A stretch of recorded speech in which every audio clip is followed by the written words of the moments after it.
Hello students, today I am going to discuss about John Dewey 1859 to 1952, but before beginning with discussing about John Dewey's philosophy in education, I would like to introduce myself. I am Dr. Pushpa Kumari, Assistant Professor, Department of Education, SPM College for Women, University of Delhi. This is 8th module of your course BESc 131 Education, Concept, Nature and Philosophies.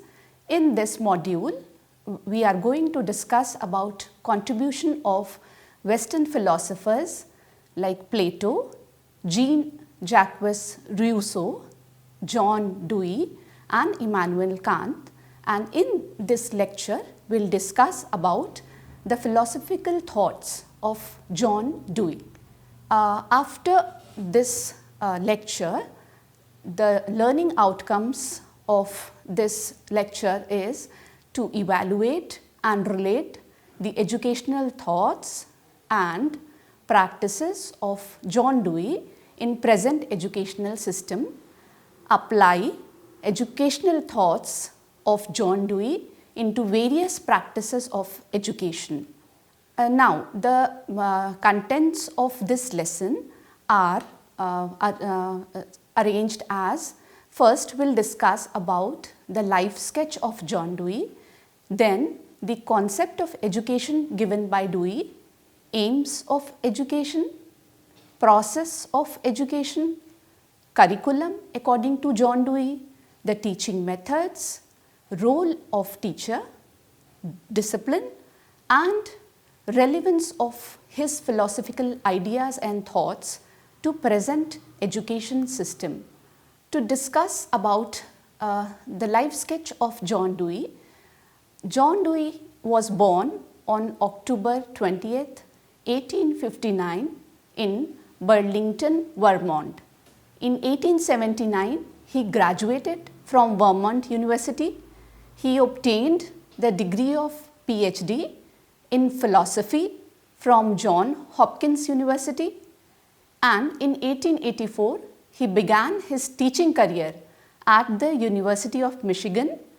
In 1894 he joined University of Chicago as head of its newly created Department of Philosophy, Psychology and Pedagogy. John Dewey is considered as a great philosopher, thinker and educationist of the modern era. He is one of the best known philosophers in the United States. His philosophy has been mainly referred to as pragmatism.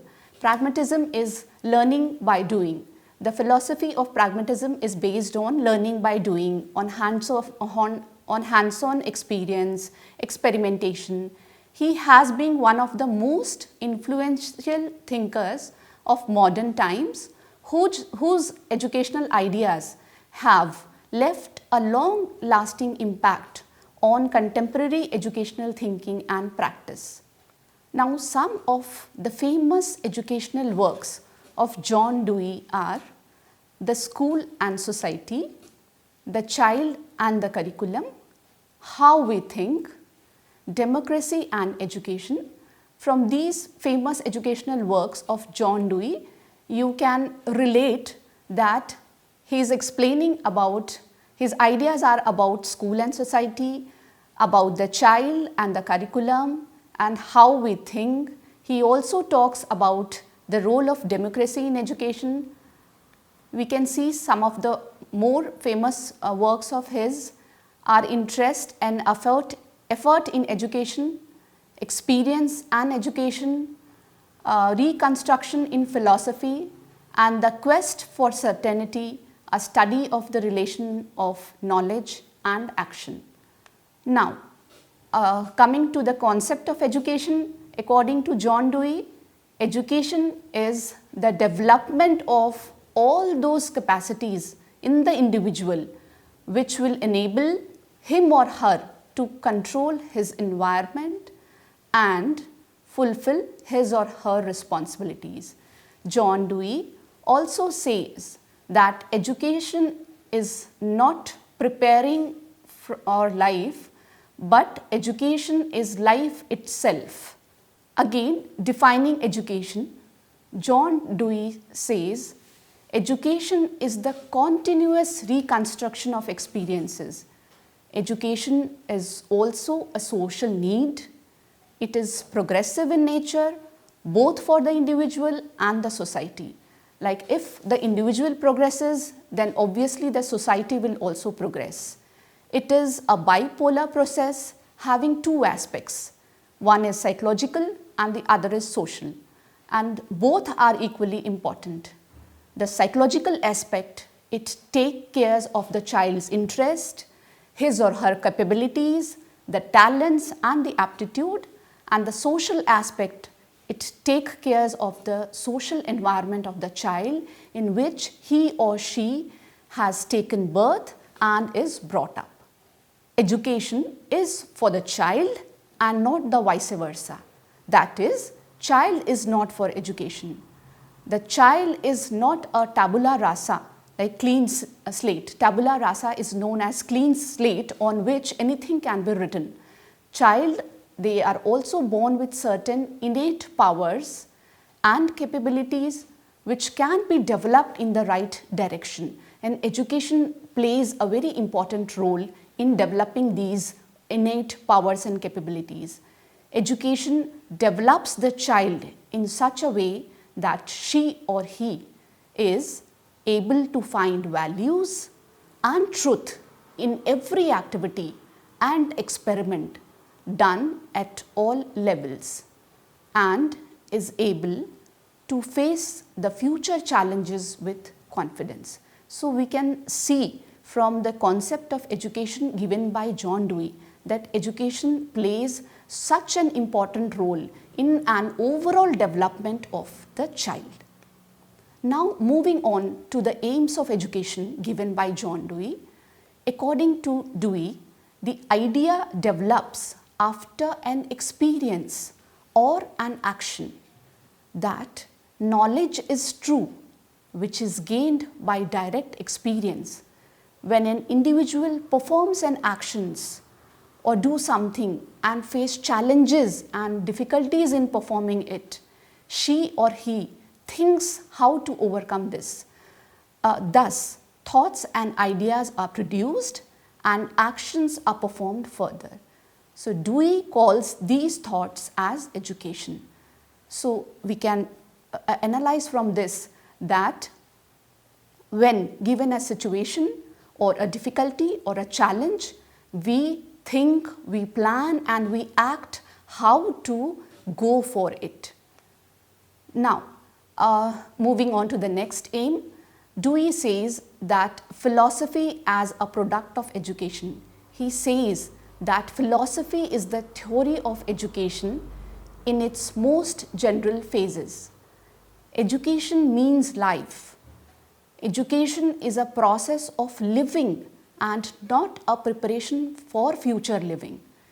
Only theoretical knowledge is not useful. Knowledge which can be used in life should be given more importance. This point is very important, that when he says that we should not give only theoretical or subjective knowledge, the knowledge should be based on practical experiences of the child. So, behavioral and vocational skills are more important. Learning by doing is important so that children get direct experiences through it. There should not be a distance gap between future and school life. The real life experiences should be provided in the school. Means whatever we teach at school or whatever the curriculum is at school and the real life experiences of the child which he lives should be same. Education is a miniature society. Development of an individual takes place in the society. He or she gets many experiences while living in the society. So, the education of the child must take place through society. So according to him, education is the social continuity of life. Individual and society, they are dependent on each other. So development of both is necessary. So from this aim of education, you can relate that how education is related to society. Again, now education is the process of reconstruction of experiences. Child gets true knowledge by experience. Slowly, as his or her experiences increase, his or her knowledge also increases. On the basis of experiences, there is change in the behavior of the child, and on the basis of that, he or she gains more experience.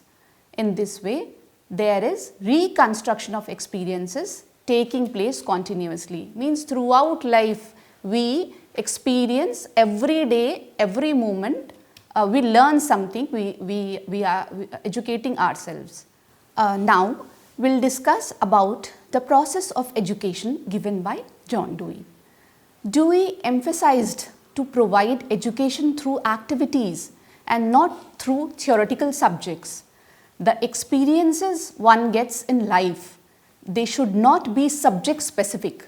So knowledge should be associated with actions and experiences, and it should be in accordance with the direct experiences and fulfillment of social needs.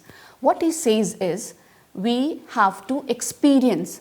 That means the activity is to be performed. Then we need to share those reactions or observations. We need to process it, means we need to analyze the experience. Then we need to generalize. That means we need to connect the experience to the real world outside. And then we need to apply what we have learned to a similar or a direct situation for practice. Next, we move on to the curriculum as suggested by John Dewey. According to Dewey, the curriculum should be prepared according to child's need, interests, aptitude and nature of social needs. It should be flexible, dynamic and change as per the need of time and situation. So, from this we can conclude that he focuses on child-centered education and not on teacher-centered education, where most of the focus is on child's need, his or her interest, the aptitude and the nature of social needs. The formation of educational curricula has been based on following principles. Principle of utility, that means the curriculum should have the utilitarian aims. Principle of flexibility, the curriculum should be flexible. Principle of child's experience, the curriculum should relate to child experiences. Principle of community centeredness and child centeredness, means the need of the child and the community should be addressed. And the principle of correlation, that means the subject should not be taught independent, but they should be interrelated. Dewey has divided his plan of education into 3 different stages. These are the play period. The play period is for the children of 4 to 8 years, and it was specially dedicated for teaching in activity-based methods. You can relate that children of 4 to 8 years, they mostly learn by activity-based learning. So this was the play period. The second is period of spontaneous attention. It is for the age group of 8 to 12 years, and it was dedicated for independently solving problems of life. And the third period was period of reflective action for the age group of 12 to 18 years. It was referred for come out as responsible citizen of the society. Now, moving on to the methods of teaching or the teaching methods given by John Dewey. For strengthening experiences of the child and involving them with varieties of learning activities, Dewey suggested problem solving method and learning by doing. This is all based on experimentation, where a child needs to work hands-on, experimenting with things in real life situation, problem solving, project based method, field based activity method, which involves learners to do things hands-on. Now, role of teacher according to Dewey. According to Dewey, teacher is a friend, a philosopher and a guide. She or he is the major agent for the socialization of the child. She or he is the representative of the society. So from this we conclude that Dewey has assigned a very important role to the teacher when he says that she or he is the representative of the society, is a major agent for the socialization of the child. She or he has right to motivate and inspire the child, but not to burden the child with his or her own thoughts. A teacher's role is to prepare students for living in the society effectively. A teacher must have knowledge about the interest of child, changing social environment and to guide children. So if we want to pursue our students in right direction, be a role model for them, we should have the knowledge of our learners, we should know their interest, their capabilities, their ability, and accordingly we can guide them. Now about the discipline, Dewey gave importance to social discipline, which is based on child's nature, his or her actions and social answerability. According to him, discipline is a mental state to develop social activities which are necessary. He is not in the favor of artificial or unnatural enforcement of discipline by creating fear in the child. He considers self-discipline is more important than externally forced discipline. It can be taught through assigned social responsibility. So from this discussion we can conclude that Dewey gave importance to self-discipline rather than externally forced discipline, and it can be achieved through practice. Now we will discuss the relevance of John Dewey's ideas and philosophies to the present education system. Influence on the aims of education. Nowadays, one of the important aims of education is teaching of democratic values. Dewey insisted on developing social qualities in the child.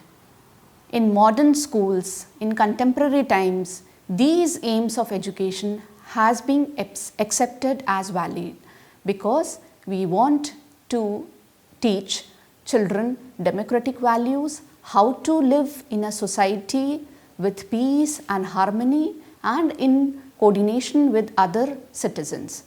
Influence on teaching practices. Dewey's theory has an impact on variety of educational practices.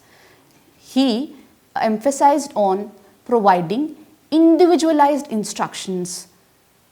Individualized instruction is important because in inclusive classrooms we have variety of learners having different interest, abilities, capabilities. So individualized instruction should be given so that child learn at their own pace.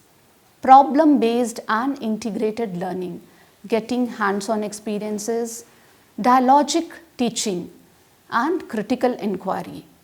Influence on curriculum, introduction to manual skill subjects into modern curricula. Special importance is now being attached to various kinds of games, objects, the use of certain tools and implements, etc. In selecting the subject to be taught, attention is now paid to the individual interest and abilities of the child. Earlier, the curriculum used to be teacher centric. It was all based on rote memorization, taking examinations, but now the focus is on learning by doing, including various kinds of activities, games, projects, etc. Influence on discipline, as we have already discussed that Dewey theorizing on the subject of discipline, now the student is entrusted with much of the work done in the school. In this manner, the students are trained in self-control and democratic citizenship. Means that we don't need an external force to make them disciplined, they will be self-disciplined. So these were the Dewey's thoughts on aims of education. We have tried to understand the concept of education given by him, the role of teacher, the curriculum, the methods of teaching, and also we have discussed the relevance into contemporary times. So there are now we will have few questions for practice. Now you can explain the concept of education according to John Dewey. What are the aims of education according to Dewey? Mention any 3 methods of teaching suggested by John Dewey, since we have discussed many methods of teaching suggested by John Dewey. What were John Dewey's view about teacher and their role in the classroom? Explain the principle of curriculum formation according to Dewey, and explain the relevance of Dewey's philosophy to present education system. Now, thank you, and we'll discuss the next philosopher in our next lecture.